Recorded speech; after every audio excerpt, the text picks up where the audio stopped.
देवराजसेव्यमानपावनाङ्घ्रिपङ्कजम् व्याळयज्ञसूत्रमिन्दुशेखरं कृपाकरम् नारदादियोगिवृन्दवन्दितं दिगम्बरं काशिकापुराधिनाथ कालभैरवं भजे।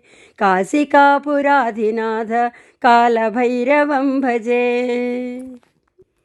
भानुकोटिभास्वरं भवाब्धितारकं परं नीलकण्ठमीप्सितार्थदायकं त्रिलोचनं कालकालमम्बुजाक्षमक्षशूलमक्षरं काशिकापुराधिनाथ कालभैरवं भजे। काशिकापुराधिनाथ कालभैरवं भजे। शूलटङ्कपाशदण्डपाणिमादिकारणं श्यामकायमादिदेवमक्षरं निरामयं भीमविक्रमं प्रभुं विचित्रताण्डवप्रियं काशिकापुराधिनाथ कालभैरवं भजे। काशिकापुराधिनाथ कालभैरवं भजे। भक्तिमुक्तिदायकं प्रशस्तचारुविग्रहं भक्तवत्सलं स्थिरं समस्तलोकविग्रहं निक्वणन्मनोज्ञहेम किङ्किणीलसत्करं काशिकापुराधिनाथ कालभैरवं भजे। काशिकापुराधिनाथ कालभैरवं भजे। धर्मसेतुपालकं त्वधर्ममार्गनाशकं कर्मपाशमोचकं सुशर्मदायकं विभुं स्वर्णवर्णकेशपाशशोभिताङ्गनिर्मलं काशिकापुराधिनाथ कालभैरवं भजे। काशिकापुराधिनाथ कालभैरवं भजे।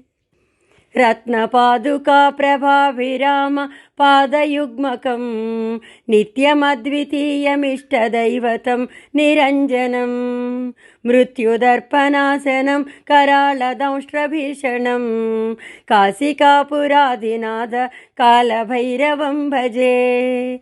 काशिकापुराधिनाथ कालभैरवं भजे।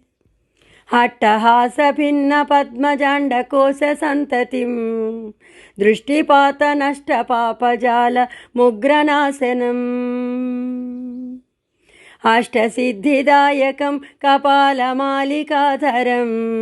काशिकापुराधिनाथ कालभैरवं भजे। काशिकापुराधिनाथ कालभैरवं भजे।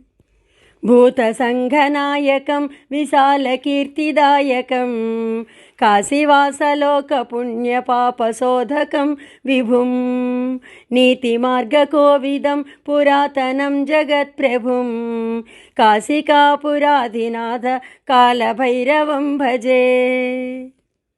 काशिकापुराधिनाथ कालभैरवं भजे। कालभैरवाष्टकं पठन्ति ये मनोहरं ज्ञानमुक्तिसाधकं विचित्रपुण्यवर्धनं शोकमोहलोभदैन्यकोपतापनाशनं ते प्रयान्ति कालभैरवाङ्घ्रिसन्निधिं ध्रुवं ते प्रयान्ति कालभैरवाङ्घ्रिसन्निधिं ध्रुवम् इति श्रीशङ्कराचार्यकृत कालभैरवाष्टकं सम्पूर्णम्।